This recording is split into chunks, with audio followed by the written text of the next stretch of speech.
여러분들 중에도 분명히 있을 거예요. 남자친구가 뭔가 이상하다 싶어서 의심하기 시작했던 경험 말이에요. 오늘은 실제로 바람을 피운 남자들이 보이는 공통적인 행동 패턴을 알려드릴게요. 이 내용은 심리학 연구와 실제 사례들을 바탕으로 정리한 것들이니까 참고하시면 도움이 될 거예요. 실제로 연애 상담소에서 접수되는 상담 사례 중 70%가 바람기와 관련된 문제라고 해요. 그만큼 많은 사람들이 이 문제로 고민하고 있다는 뜻이죠. 첫 번째, 갑자기 스마트폰을 과도하게 보호하기 시작해요. 평소에 별 신경 안 쓰던 남자가 갑자기 화장실 갈 때도 폰을 들고 가고, 잠깐 자리 비울 때도 폰을 뒤집어 놓거나 아예 들고 다녀요. 특히 카톡이나 문자가 와도 내용을 숨기려고 하거나 폰을 볼 때 각도를 의식적으로 조정하는 모습을 보이죠. 폰 잠금 패턴이나 비밀번호를 갑자기 바꾸는 것도 전형적인 신호 중 하나예요. 예전에는 서로 폰 비밀번호도 알고 있었는데 갑자기 바꾸면서 알려주지 않으려고 해요. 가장 확실한 건 알림 설정을 바꾸는 거예요. 메시지 내용이 잠금 화면에 표시되지 않도록 설정을 바꾸거나 특정 앱의 알림을 아예 끄기도 하죠. 실제로 부산에 사는 26세 김모 씨는 3년 사귄 남친이 갑자기 폰을 침대 밑에 숨겨두는 걸 발견했어요. 평소에는 침대 위에 그냥 두고 자던 사람이 말이에요. 결국 나중에 알고 보니 회사 후배와 불륜 관계였다고 하더라고요. 더 노골적인 경우에는 두 번째 폰을 사용하기도 해요. 업무용이라고 하면서 별도의 폰을 갖고 다니는데 사실은 바람 상대와의 연락용으로 쓰는 거죠. 두 번째, 평소와 다른 관심사나 취미를 갑자기 보여요. 원래 운동에 관심 없던 남자가 갑자기 헬스장에 다니기 시작하거나 패션에 무관심하던 사람이 옷 스타일을 바꾸고 향수를 뿌리기 시작해요. 새로운 음악 장르를 듣거나 전에 없던 카페나 맛집에 대해 이야기하기도 하죠. 이런 변화들이 혼자서 생긴 게 아니라 새로운 사람의 영향을 받아서 나타나는 경우가 많아요. 특히 상대방이 좋아하는 것들을 무의식적으로 따라하게 되는 거죠. 갑자기 새로운 브랜드의 옷을 입기 시작하거나 평소에 안 하던 스킨케어나 헤어스타일링에 신경을 쓰기 시작해요. 심지어는 말투나 습관까지 바뀌는 경우도 있어요. 서울에 사는 직장인 박모 씨는 남친이 갑자기 와인에 관심을 갖기 시작해서 이상하다고 생각했다가 나중에 알고 보니 직장 선배와 만나면서 그 선배가 와인을 좋아해서 따라하게 된 거였어요. 특히 음식 취향이 바뀌는 것도 주의 깊게 봐야 해요. 평소에 매운 음식을 좋아하던 사람이 갑자기 담백한 음식을 찾는다거나 커피를 안 마시던 사람이 갑자기 카페에 관심을 보이는 것도 신호가 될 수 있어요. 세 번째, 일정이나 시간에 대해 모호하게 답변해요. 예전에는 구체적으로 어디서 뭘 했는지 자세히 얘기하던 사람이 갑자기 그냥 친구들이랑 놀았다거나 회사 일이 있었다고 대충 넘어가려고 해요. 특히 갑자기 야근이 많아지거나 회식 횟수가 늘어나는 경우도 있고 주말에 갑자기 생긴 약속들에 대해서는 자세한 설명을 피하려고 하죠. 시간에 대한 감각도 이상해져요. 2시간 있다가 온다고 했는데 5시간 후에 들어온다거나 30분만 늦는다고 했는데 몇 시간씩 연락이 안 되는 경우가 생겨요. 실제로 인천에 사는 29세 이모 씨는 남친이 갑자기 토요일마다 동창 모임이 생겼다고 하더니 나중에 알고 보니 새로운 여자와 데이트하러 다닌 거였어요. 6개월 동안 매주 토요일마다 거짓말을 한 거죠. 더 교묘한 경우에는 반대로 너무 자세한 알리바이를 만들어내기도 해요. 누구와 어디서 뭘 먹고 어떤 대화를 했는지까지 구체적으로 얘기하는데 나중에 알고 보면 전부 꾸며낸 이야기인 경우가 많아요. 네 번째, 감정 기복이 심해지고 죄책감으로 인한 행동 변화가 나타나요. 평소보다 짜증을 잘 내거나 예민해지는 반면 갑자기 죄송하다면서 선물을 사주거나 과도하게 잘해주려고 하기도 해요. 이런 양극단적인 행동은 내적 갈등에서 오는 경우가 많아요. 바람을 피우고 있다는 죄책감과 들킬까 봐 하는 불안감이 섞여서 나타나는 거죠. 특히 연인이 무언가를 물어볼 때 과도하게 방어적인 반응을 보이거나 평소에 별거 아닌 일로도 화를 내기 시작해요. 반대로 갑자기 너무 상냥해지는 것도 의심스러운 신호예요. 평소에 기념일도 잘 안 챙기던 사람이 갑자기 꽃을 사온다거나 비싼 선물을 아무 이유 없이 사주려고 하는 거죠. 대구에 사는 25세 최모 씨는 남친이 평소에 기념일도 안 챙기던 사람인데 갑자기 꽃다발이며 비싼 선물을 사주기 시작해서 좋아했다가 나중에 알고 보니 다른 여자와 관계를 가진 죄책감 때문이었다고 해요. 잠들기 전이나 새벽에 갑자기 감정적이 되는 경우도 많아요.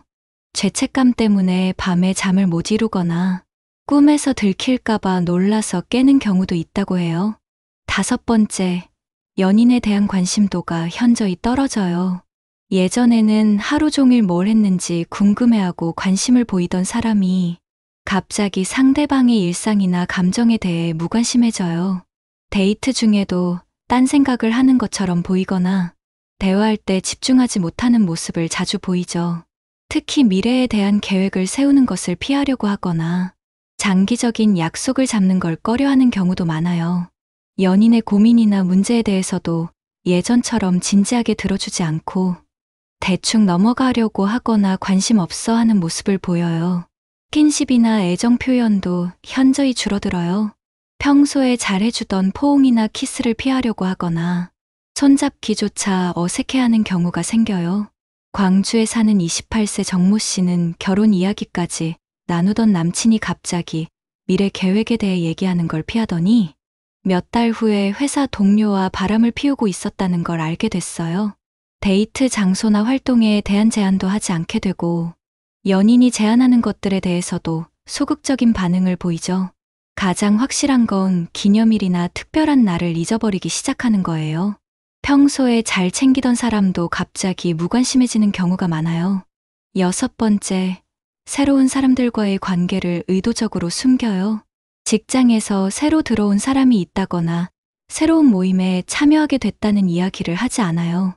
평소에 일상적인 얘기를 잘하던 사람도 특정 인물에 대해서는 언급을 피하게 되죠. 소셜미디어 활동 패턴도 변해요.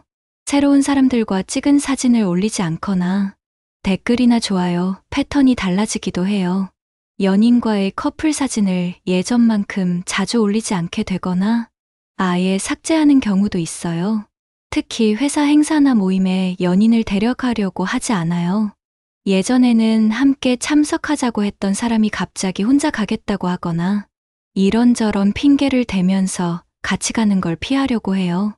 울산에 사는 27세 한모 씨는 남친이 회사 얘기를 자주 하던 사람인데 갑자기 신입사원 얘기만 쏙 빼고 하더라고 해요. 나중에 알고 보니 그 신입사원과 몇 달째 불륜 관계를 유지하고 있었던 거였어요.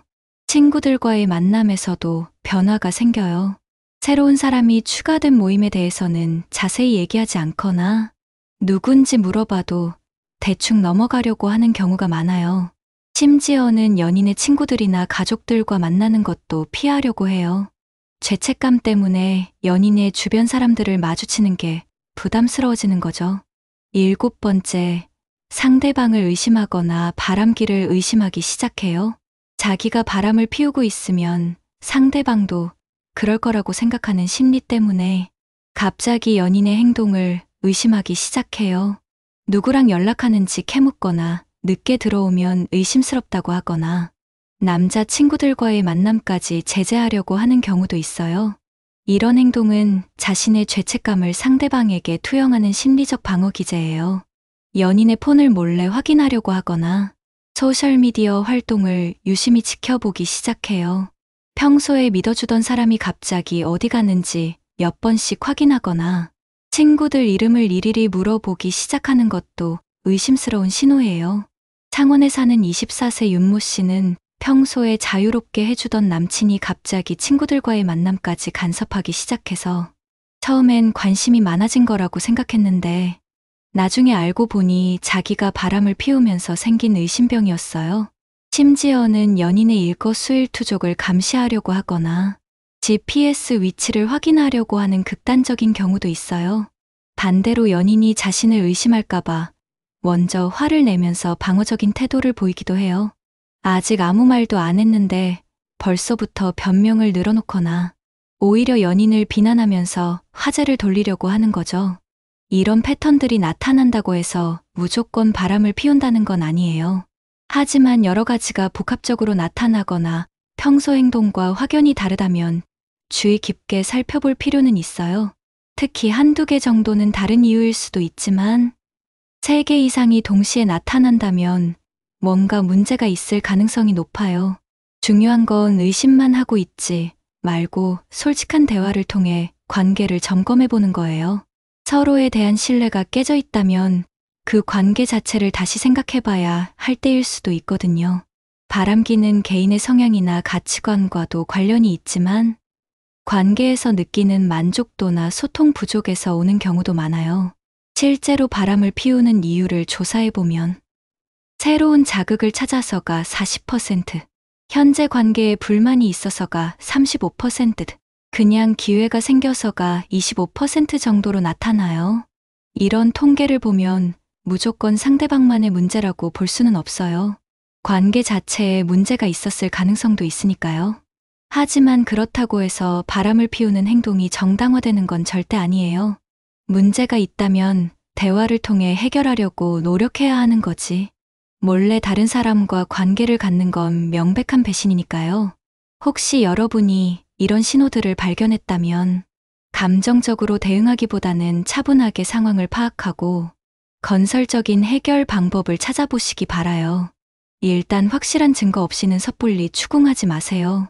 의심만으로는 관계만 더 악화될 수 있거든요. 하지만 그렇다고 해서 계속 모른 척하고 있을 수도 없는 노릇이에요. 자신의 직감을 믿되 현명하게 행동하는 게 중요해요. 가장 좋은 방법은 자연스럽게 대화를 시도해보는 거예요. 요즘 좀 바쁜 것 같다거나 뭔가 달라진 것 같다고 솔직하게 얘기해보세요. 상대방의 반응을 보면 어느 정도 감을 잡을 수 있을 거예요. 진짜 바람을 피우고 있다면 과도하게 방어적이거나 화를 낼 가능성이 높거든요. 만약 정말 바람을 피우고 있다는 확신이 든다면 그 관계를 어떻게 할 건지 미리 생각해두는 것도 필요해요. 용서할 건지 이별할 건지는 개인의 가치관과 상황에 따라 달라요. 하지만 어떤 선택을 하든 자신을 존중하는 방향이어야 해요. 바람을 피운 상대를 용서한다고 해도 그 사람이 진심으로 반성하고 변화할 의지가 있는지 확인해야 해요. 그냥 들켰으니까 사과하는 건지 정말 잘못을 인정하는 건지 구분할 수 있어야 하거든요. 반대로 이별을 선택한다면 감정에 휩쓸려서 후회할 말이나 행동은 하지 마세요. 나중에 자신이 부끄러워질 수 있으니까요. 무엇보다 이런 상황에서는 주변의 도움을 받는 것도 중요해요. 혼자서 모든 걸 감당하려고 하지 말고 믿을 만한 친구나 가족에게 조언을 구해보세요. 객관적인 시각에서 상황을 봐줄 사람이 필요해요. 연애 당사자는 감정적으로 판단하기 쉽거든요. 그리고 이런 일을 겪으면서 자신을 탓하는 경우가 많은데 절대 그러지 마세요. 내가 부족해서 상대가 바람을 피웠다고 생각하는 건 잘못된 거예요. 바람을 피우는 건 피우는 사람의 선택이고 책임이니까요. 물론 관계에서 서로 부족한 부분이 있을 수는 있어요. 하지만 그것 때문에 바람을 피워도 된다는 건 말이 안 되죠? 건전한 관계라면 문제가 있을 때 대화로 해결하려고 노력해야 하는 거예요. 몰래 딴 사람을 만나는 건 절대 정당화될 수 없어요. 이런 경험을 하고 나면 사람을 믿기 어려워질 수도 있어요. 다음 연애에서도 계속 의심하게 되거나 상대방을 시험하려고 하는 경우도 생기죠. 하지만 이런 트라우마 때문에 새로운 관계까지 망치지는 마세요. 모든 사람이 다 바람을 피우는 건 아니니까요. 시간이 지나면 상처도 아물고 다시 사랑할 수 있게 될 거예요. 다만 그 과정에서 자신을 더 소중히 여기게 되었으면 좋겠어요. 앞으로는 이런 신호들을 미리 알아차릴 수 있을 테니까 더 현명한 연애를 할 수 있을 거예요. 그리고 정말 중요한 건 상대방을 제대로 파악하고 사귀는 거예요. 바람기가 있는 사람들은 보통 과거에도 그런 행동을 했을 가능성이 높거든요. 연애 초기에 상대방의 과거 연애 패턴이나 인간관계를 관찰해 보세요. 친구들을 어떻게 대하는지, 약속을 잘 지키는지, 거짓말을 자주 하는지 등등 이런 것들이 나중에 연애에서도 그대로 나타나는 경우가 많아요. 사람은 쉽게 변하지 않으니까요. 또한 자신만의 기준과 원칙을 확실히 세워두는 것도 중요해요. 어떤 행동까지는 용서할 수 있고 어떤 건 절대 안 되는지 미리 정해두세요. 그래야 실제 상황에서 흔들리지 않고 현명한 판단을 할 수 있어요. 마지막으로 연애를 하면서도 자신만의 생활과 꿈을 포기하지 마세요. 연애가 인생의 전부가 되면 상대방에게 너무 의존하게 되고, 그러면 이런 상황에서 더 큰 상처를 받게 될 수밖에 없어요.